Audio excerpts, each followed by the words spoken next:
Health plus programme में आज हम आपकी मुलाकात करवाने जा रहे हैं डॉक्टर आरुष पसरीचा जी के साथ, जो कि MS MCH प्लास्टिक सर्जन हैं। आज हमारी टीम के साथ बातचीत के दौरान उन्होंने गायनेकोमेस्टिया अवेयरनेस के बारे में जानकारी दी।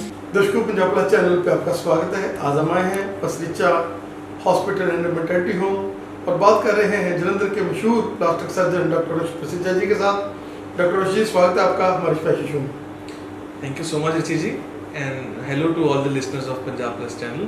I am Dr. Arush Pasricha, plastic and cosmetic surgeon in Jalandhar. Doctor साहब, मैं आपसे ये क्वेश्चन करना चाहूँगा, यंग बॉयज़ के पेरेंट्स को क्या जानना चाहिए जब उनको लगे कि हमारे बच्चों को ये प्रॉब्लम से ग्रस्त हो रहे हैं? जी देखिए, गायनेकोमेस्टिया एक बहुत कॉमन कंडीशन है। तो सबसे पहले तो पेरेंट्स को ये जानना ज़रूरी है कि उनके बच्चे के साथ कुछ ऐसी कोई बहुत बड़ी प्रॉब्लम नहीं होगी है, कोई रेयर प्रॉब्लम नहीं होगी है। ये प्रॉब्लम प्यूबर्टी के दौरान जो 12 से 18 साल की उम्र है, उसमें हर 3-4 में से एक लड़के को होती है। तो पहली चीज़ तो उनको जानना है कि हाँ जी, ये कॉमन प्रॉब्लम है।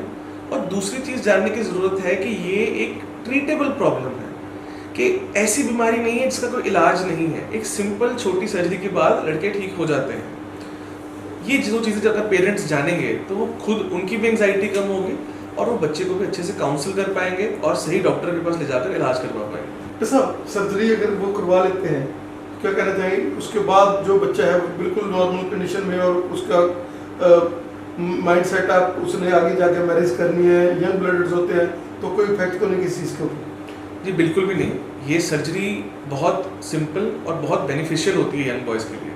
पहली बात तो उनकी जो चेस्ट में एक फीमेल लाइक अपीयरेंस है वो चली जाती है, चेस्ट बिल्कुल फ्लैट हो जाती है। सेकेंडली, ये बच्चे जूझ रहे होते हैं एक मानसिक तनाव से। इनको स्कूल में इनके क्लासमेट्स भी तंग कर रहे होते हैं, ट्यूशन पर बच्चे तंग कर रहे होते हैं, और सीवियर केसेस में हमने देखा है कि इन बच्चों को स्कूल जाने का मन नहीं करता। तो ये सर्जरी से इनका जो फिजिकल प्रॉब्लम है गायनेकोमेस्टिया की, वो भी ठीक होती है और उससे एसोसिएटेड जो एक मेंटल और इमोशनल स्ट्रेस है वो भी ठीक होता है। और आगे जाकर ऐसी कोई दिक्कत नहीं होती है कि कोई रिप्रोडक्टिव फंक्शन पे कोई प्रॉब्लम नहीं आती है। नॉर्मल बच्चे ये अपनी शादी करवा पाते हैं और बच्चे कर पाते हैं। जैसा आपने कितने यंगेस्ट पेशेंट को ऑपरेट किया है आज तक? सबसे छोटी उम्र का जो लड़का हमने ऑपरेट किया था वो 14 ईयर्स की एज का था और वो बड़ा स्पेशल केस था हमारे लिए। उस पेशेंट को उसके कॉलेज में, स्कूल में और ट्यूशन्स पे इतना लोग तंग कर रहे थे कि उसने स्कूल जाना छोड़ दिया था। पेरेंट्स बताते थे कि पहले बहुत एक्टिवली क्रिकेट खेलता था, इसने क्रिकेट खेलना छोड़ दिया था और बहुत डिप्रेस्ड रहता था। तो 14 साल की उम्र इसलिए भी सही थी ऑपरेट करने के लिए क्योंकि उसको 2 साल से गायनेकोमेस्टिया हो रखा था, जो 12 साल पे शुरू होता है, और वो ठीक नहीं हो रहा था।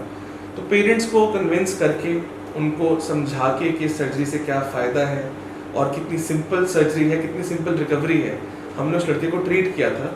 और जब 3 महीने बाद वो लड़का हमारे पास आया था, वो एक डिफरेंट ही पर्सनैलिटी वाला लड़का था। He was smiling, he was Babli, अच्छे से बात कर रहा था, जोक्स क्रैक कर रहा था। तो बहुत अच्छा लगा हमें कि एक यंग लड़के के अंदर हमने इतना बड़ा एक ट्रांसफॉर्मेशन लेके आए और इसकी नॉर्मल लाइफ को वो रिज्यूम कर पाया।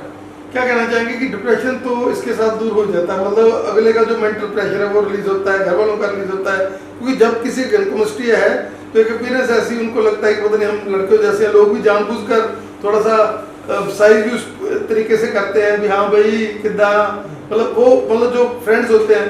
तो हम लोग यही दर्शकों को बताना चाहेंगे कि ये एक सिंपल प्रोसीजर, जैसे डॉक्टर साहब ने कहा, सर्जरी के साथ आप लोग इससे निजात पा सकते हैं। और 12 से लेकर 18 वर्ष की आयु के जो बच्चे हैं उनमें अगर ये प्रॉब्लम होती है तो बिल्कुल सेफ इलाज है इसका।